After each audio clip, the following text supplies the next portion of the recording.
My name is Roger Beaujolais and you're watching MusFlashTV.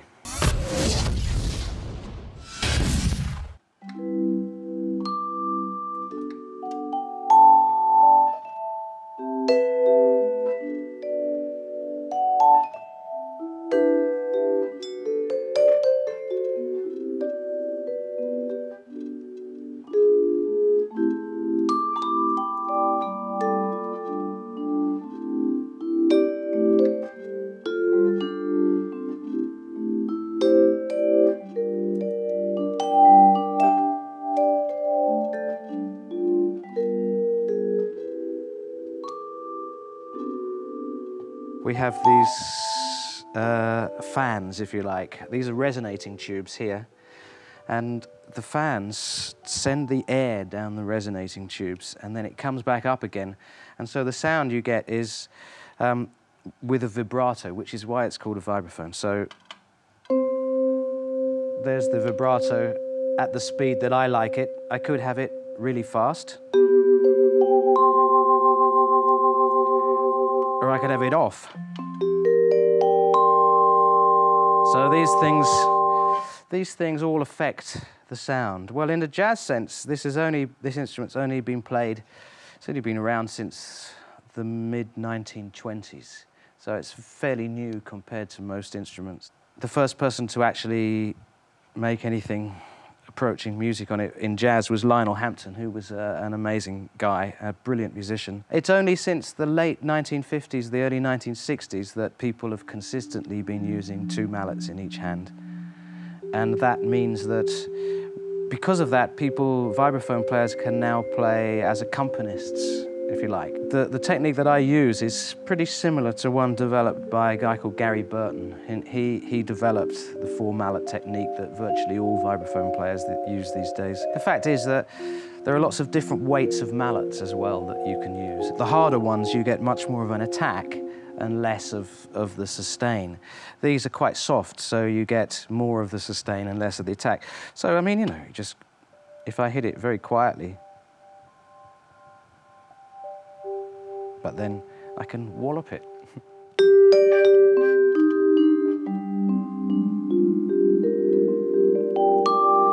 I mean, there's lots of little techniques that are about damping. You know, I can play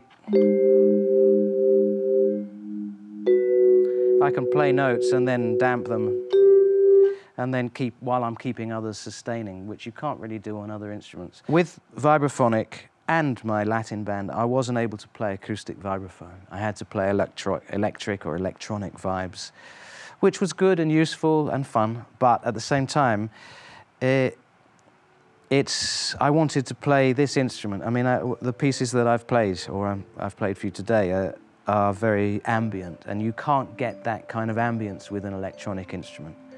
You can get some other different things which are good, but that's what I wanted to do, something that had a bit more of the natural sound of the instrument. The classic jazz format is piano, bass and drums with whatever instrument is featured, saxophone, trumpet or vocals or whatever.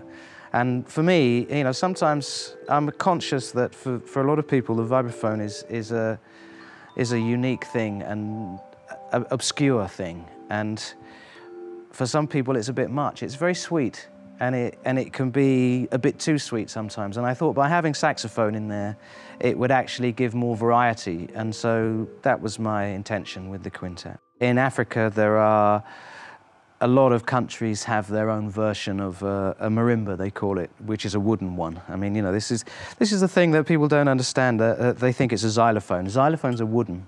Same family, same technique, same principle, but they're wooden. Marimba is wooden also, but it's bigger.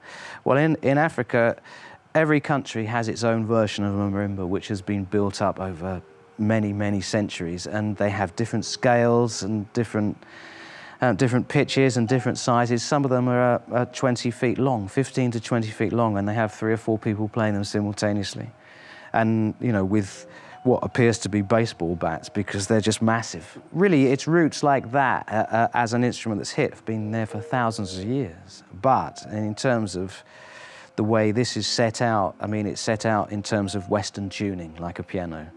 And so I think the marimba has been around since, the classical marimba for Western music has been around since the 19th century, and the vibraphone appeared at the beginning of the 20th century.